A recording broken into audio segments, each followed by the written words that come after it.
7 different things I want to see in the F1 Manager 23 game, just like I do with the normal main F1 game from Cody's and EA. I'm here today to talk about my desires and wants from the future of the F1 Manager game. Now, F1 Manager 22 is Frontier's first entry into the series, and it's clear to see it is a bit of a foundational, bare bones game when you really look deeper past, that initial excitement we all had. As always with these videos, let me know in the comments below, sound off in the comments below about ideas you guys have and what particular things you guys want in the future of the F1 Manager titles, and obviously go through, thumbs up any others, and in a couple of weeks time we might make another one, because like with the normal F1 game, this is kind of the point to be doing a kind of video like this, because right now as we speak, Frontier are probably starting to develop and turn their heads to F1 Manager 23. I mean, you saw that with a recent Reddit post saying that they were actually going to stop any kind of support for this game, then kind of rolled it back a little bit and said they still would be fixing some kind of glaring bug issues and things that just clearly weren't correct with the game. But in terms of new content or, major updates that maybe not, so crucial to the game, I think they still won't be updating that. They're moving focus to next year's game. So this is the time to make this kind of video. So we're going to start off with number one. This is a massive one in my opinion, and I think also would help out a lot of people as well who are maybe pressed on time, is customizable race lengths, or just, different race lengths available, like the main F1 game from Cody's and EA, having 100% race distance, 50%, 25, I think maybe is the lowest. That would make sense in a manager game, I guess, because of course a manager game is a bit different. You have the ability to times forwards by 16 amount, so you can actually fly through the laps if you wanted to. But I think we've all realized, and especially if you've been watching my series, that you can get a lot more performance out of your drivers and the management by micromanaging lap to lap, corner to corner, with the ERS modes, the fuel usage, the pushing on the tires. But the fact that the calendar is getting so much longer IRL also affects the game, because at least for me as a creator who's making videos on it, it takes so long to get through one season, and you almost start to lose a little bit of interest in your own team and your own development, because it takes so long to go through, practice, then you've got the qualifying session, then a whole length race. And yes, you can times by 16, but you're not going to want to do that if you actually want to maximize your results. You're going to want to, at best, go times 8 and then kind of zoom in and pause and go into lap to lap when you're close into cars. So it does take a fair amount. An average F1 Manager episode for me, for example, that's edited down to minimum like 30 odd minutes to a maximum of 50 minutes, can take nearly 2 hours to record because of how long the race recording takes, because those races are so long. Nothing to complain about in terms of actual enjoyment. They are enjoyable, but also just to reduce the time it takes to play through a season, maybe customization of those lengths would be great. Not just for me as a creator, I'm also thinking, back to when I was in school or university, it would have been quite useful to have shortened races just so I can get through a season better. If I've got a load of uni work or school work, or you're coming home from just normal work, you don't have time sometimes. I think with F1 Manager also, it's a lot more casual to play, in a sense. So if you can play it, you don't need a controller, you don't need a racing wheel, so why not add options to also make it a bit more casual with the race lengths? Even though I know it is a very nerdy game, and that's what I like, it's unapologetically nerdy, I also feel there needs to be a bit of compromise with just how fast people can get through seasons. Number 2 is going to be far more aggressive driver potential growth and driver stat growth. I think we need to go a little bit unrealistic in this kind of way. I don't even think it's that realistic. I think it needs to be just a bit more aggressive just to match real life. But, to have drivers like Piastri, Pourchaire,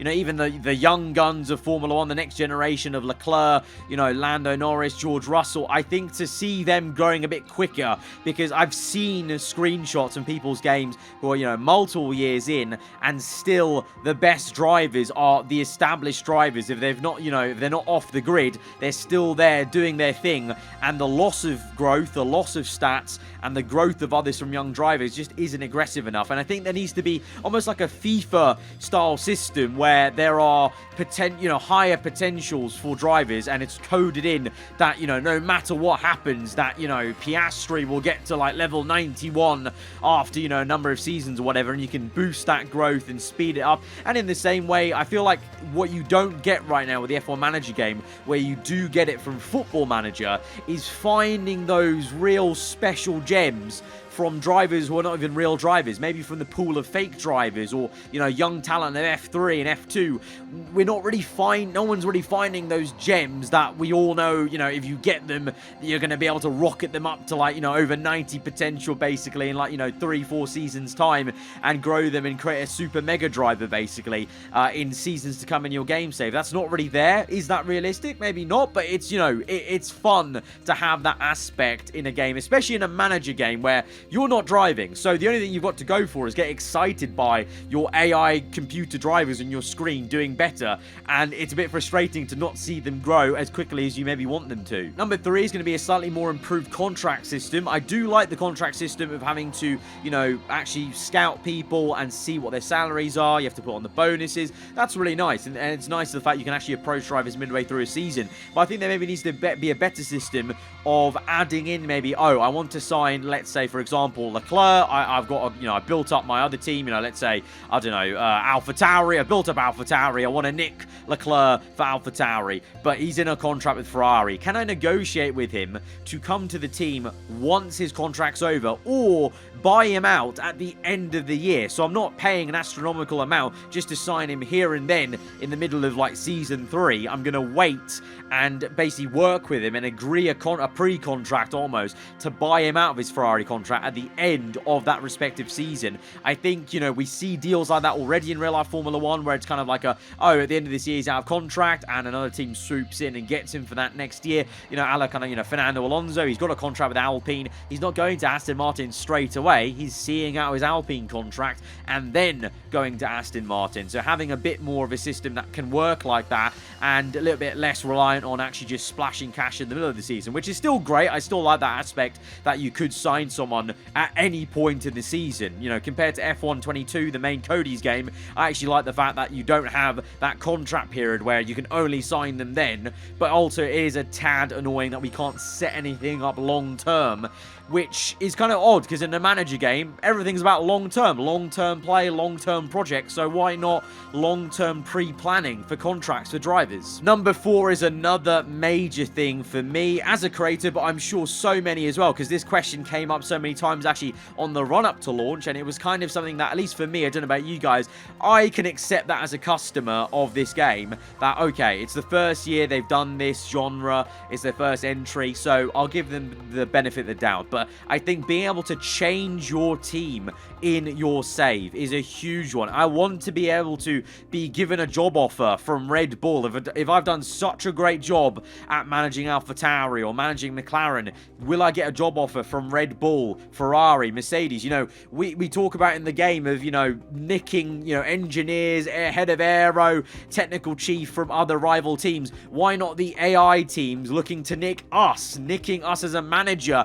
to their team to help them in their fight, in their respective AI fight? So that would very much change the dynamic, because then you can, you know, have one save, and that save can evolve as you play. You can move from various teams every 2-3 seasons, build up midfield teams, go to a top team, do what you need to do there. You know, like IRL, sometimes, you know, people feel like they've done all they can at top teams, so then they go back down to like a lower team and they can own the project a bit more. I think having that aspect of changing teams, like in driver career mode in F1, you know, in F1 games gone by, on the Cody's games, I think having that aspect of changing career, like they have in FIFA, like, you know, like you can just change. And to be fair, also at the same time, getting to a point where if your board is going to fire you, it doesn't just end the career save. You can just get fired, and then you can maybe go to manage a different team. The next point is going to be on signing sponsors. I would like there to be a way of signing, even if they're fake sponsors for the team at the start of the year or at the end of the year, to get larger lump sums of cash. Right now, you kind of have sponsor obligations. You know, you can allocate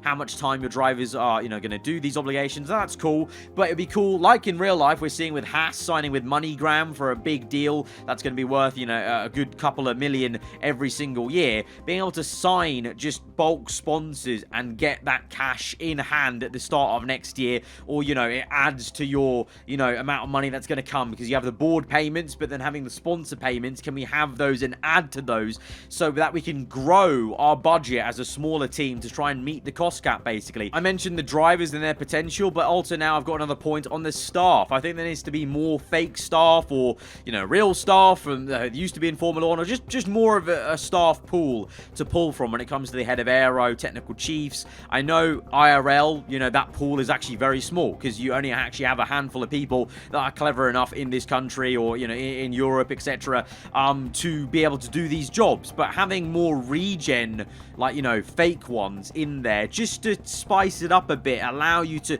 change it up, you know, every, you know, 2 seasons, and actually grow with your team again, I think would be useful. Because right now it's kind of, you know, like I had this in my career mode, where with Alfa Romeo, you know, now known in my career as Audi, with some mods, you know, I only had a handful of technical aero chiefs that would be even worthwhile signing. There were only 2 from Alpine and Aston Martin. That's a very limited number of things you can do, and it means that everyone ends up having a very similar experience then of signing the same people from the same teams, because there's only those ones available. So having maybe a few more fake ones in there could change things up a little bit from save to save if you're comparing to your friends or other creators online. And finally, a request for more data. Even though there's so much data in this game, more visual data. I want to see a chart of the results of the season, kind of identically like they have in the Cody's and EA game, where, you know, throughout the season you can see that chart of the drivers and you can see their results individually for each race,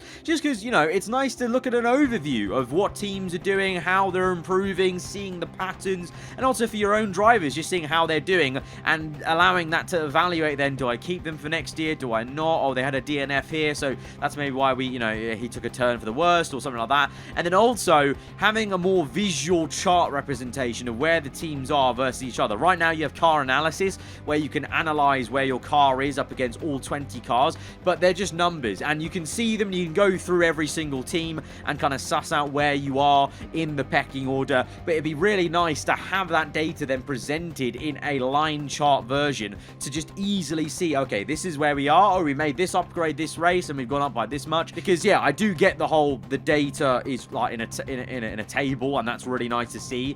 But in terms of nitpicking around, nitpicking gets a bit tedious after so many seasons of playing the game. So having a kind of more streamlined, easier, casual way of seeing it might be better. Because also, that's easier to do on a PC. I feel like, I know it must play somewhat okay on a console, on Xbox and PlayStation, but I feel like even for the console players more so, that would be so much better to see visually comparing. So those are my 7 current big wants in F1 Manager 23. But like I said, let me know what you guys think in the comments below. Are there any other ideas, major things in the game that you think need to be there in next year's title or future title? Of course, they're already probably making that game, so I don't know how much of use this will be in terms of actually tangibly getting things into next year's game. But it's good to put them out there in the open to think about for next year, and then the years to come, basically, so they actually have it on their radar that players want X feature. So, you know, they might think about putting it, and, you know, it might be on the list of things they want to put in. And as always, if you've enjoyed the video and agreed with these points, then hit that like button. If you are new around here,